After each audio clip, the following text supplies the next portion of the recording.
గురుగారు ఆ చెట్టుకున్న ఫ్రూట్స్ అన్ని నేనే కోసేసాను గురుగారు. ఓకేనమ్మా. ఈ ఫ్రూట్స్ నేను అంతకుముందు ఎప్పుడు తినలేదు. చెప్పారు ఈ బాగుంటాయి పుల్ల పుల్లగా తీగాని. చాలా బాగున్నాయి నిజంగానే. అది అసలు హైదరాబాద్ లో కూడా ఎక్కడ అమ్మారు గురుగారు? ఇక్కడ అమ్ముతారమ్మా, జహీరాబాద్ లో అమ్ముతారు, అన్ని ప్రాంతాల్లోనే అమ్ముతారు. చూస్తున్నాను ఇది ఎంత స్వీట్ గా పుల్ల పుల్లగా. ద్రాక్ష పండు కంటే బాగుంటుందమ్మా. దీన్ని మొర్రిపళ్ళు అంటారమ్మా. దీన్ని మొరలి చెట్టు అంటారు. ఈ చెట్టు బెర్రీస్ లాగా ఉన్నాయి గురుగారు. అవునమ్మా, బ్లాక్ బెర్రీస్ అలా వెరైటీ పుల్ల పుల్లగా అంటే యుఎస్ లో బ్లాక్ బెర్రీస్ అయ్యి అంటే మీరు కేజీ 2000 1000 పెట్టి కొనుక్కు తింటారమ్మా. అదే మొరిపళ్ళు ఈ అడవిలో దొరుకుతాయంటే దీనికి వాల్యూ ఉండదు. కానీ దీంట్లో కూడా అద్భుతమైన మూలిక లక్షణాలు ఉన్నాయమ్మా ఈ చెట్టులోని గింజలోని. దీని లోపల ఉన్న గింజ ఎండలో పెడితే పగులుతుందమ్మా. దాంట్లో వచ్చి పప్పే సారపప్పు అంటారు దాన్ని. అది కేజీ 4000 అమ్మా.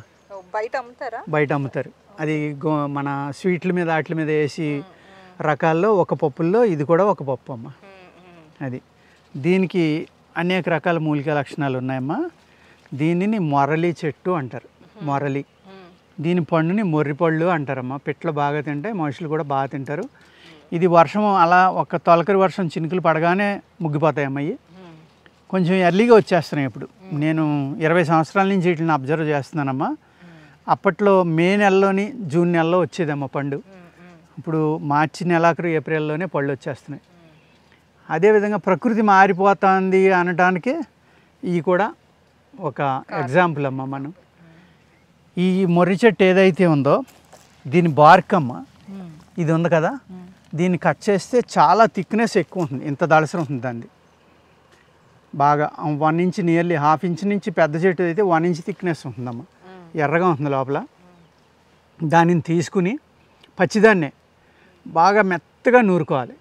నూరుకుని నీకు ఎముక ఇరిగిపోయిందమ్మా, ఈ చెయ్యి ఇక్కడికి ఇరిగిపోయింది. ఇరిగిపోతే దాన్ని ఏం చేయాలంటే సెట్ చేసిన తర్వాత ఆ బార్కు నూరిన దాన్ని ఒక ½ ఇంచ్ థిక్నెస్ వేసి కట్టేయాలమ్మా. కట్టేసి దాన్నే ఒక 2 తులాలు బాగా మరగ కాసిన పాలతోటి మింగాలి. 1 తులం నుంచి 2 తులాలు. బాడీ వెయిట్ని బట్టి డోసేజ్ ఉంటుందమ్మా. ఆ విధంగా ఉదయం సాయంత్రం కట్టు కూడా ఉదయం మళ్ళీ కట్టిప్పేసి సాయంత్రం మళ్ళీ కట్టాలమ్మా. కరెక్ట్గా 10 to 12 డేస్లో ఆ బోన్ పూర్తిగా అతుక్కుపోతుందమ్మా. ఈ బోన్ సెట్టింగ్లో ఉపయోగపడే మూలికల్లో ఒక అద్భుతమైన మూలిక ఈ మొరలి చెట్టు. ఇది మన ప్రేక్షకులకి మళ్ళీ చెప్దామమ్మా. ఎవరైతే దీన్ని నోట్స్గా రాసుకుంటున్నారో వాళ్ళకి దీని పేరు మొరలి చెట్టు. ఇది ఈ పళ్ళుని మొర్రిపళ్ళు అంటారమ్మా. ఈ బజార్లో అమ్ముతారు ఇప్పుడు ఈ సీజన్లో. ఏదైతే ఈ మొరలి చెట్టు ఉందో దీని పండు లోపల ఉండే గింజ నుంచి వచ్చేదాన్ని సారపప్పు అంటారు. చాలా కాస్ట్లీ అమ్మ. మన బాదం పిస్తాల కన్నా బలమైంది, చాలా కాస్ట్లీ ఫుడ్ అనమాట అది. ఆ చెట్టు యొక్క బార్క్ అమ్మ. ఆ బార్కు తీసుకుని దాన్ని ఆదివారం తీసి తడిగుడ్లో చుట్టుకుని ఉంచుకుంటే వారం అంతా ఉంటుందమ్మా. దాన్ని బాగా మెత్తగా నూరుకుని ఎక్కడైతే మీకు బోన్ ఇరిగిపోయినా పగిలిన ఫ్రాక్చర్ అంటారు కదా, పూర్తిగా క్రాక్ అంటే ఇరిగిపోవటం కానీ ఫ్రాక్చర్ కానీ ఎయిర్ లేని ఫ్రాక్చర్ ఏదైనా సరే దాని యొక్క తాటని మెత్తగా నూరుకుని 1 తులం బాగా మరగ కాసిన పాలతోటి తీసుకున్న ఆ నూరిన పేస్ట్ ఏదైతే ఉందో అది ½ ఇంచ్ థిక్నెస్లో ఇరిగిపోయిన చోట వేసమ్మా పైన కట్టేయాలి.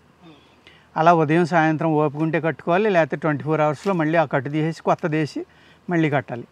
అలా కడితే కనుక 1 వీక్లో పూర్తిగా ఆ ఎముక అనేది అతుక్కుపోతుందమ్మా. బయట మీరు ఈ మూలికలు నమ్మకుండా మోడర్న్ మెడిసిన్లోకి వెళ్ళి అక్కడ ప్లాస్టర్ అనేది వేస్తారు కదమ్మా, సిమెంట్ కట్టు అంటాం మనం.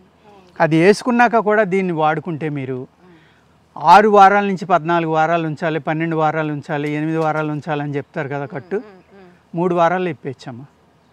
అంత మంచిగా ఇది ఎముకల్ని బోన్ సెట్టర్స్లో ఒక నెంబర్ 1 మూలికమ్మ ఇది.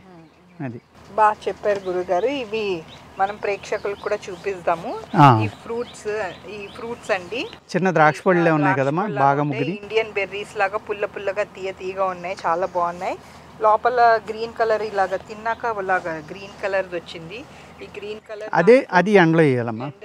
బాగా ఎండితే పగులుతుంది, అప్పుడు ఎడదీస్తే పప్పు వస్తుందమ్మా. ఒక బాదం పప్పు లాంటిది ఒక పప్పు వస్తుంది అంటున్నారు. అది చాలా కాస్ట్లీ అంట, 3000 4000 అని చెప్తున్నారు. అలాగే ఫ్రూట్స్ తినటానికి ఉపయోగపడుతుందని అనుకున్నాను, కానీ ఫ్రూట్స్ కొమ్మలు చెట్లు ఇలాగ బెరడులు కూడా ఇలా కట్టులకి వాటికి ఉపయోగపడతాయని నేను ఎప్పుడు అనుకోలేదు. ఇది నిజంగానే అసలు ఈ ఫ్రూటే ఉందని తెలీదు, ఎముకలు కట్టడానికి ఉపయోగపడుతుంది. సో మనం ఇవన్నీ ఇలాంటి ప్లాంట్స్ మనం ప్లాంట్ చేసుకుంటే నాటుకుంటే నయం మన ఇండ్ల దగ్గర. ఓకేనమ్మా, బాగా చెప్పారు గురువుగారు. మీరు ఇన్ఫర్మేషన్ ఇచ్చినందుకు మన ప్రేక్షకులకి చాలా ఉపయోగపడుతుంది. ధన్యవాదాలు గురువుగారు.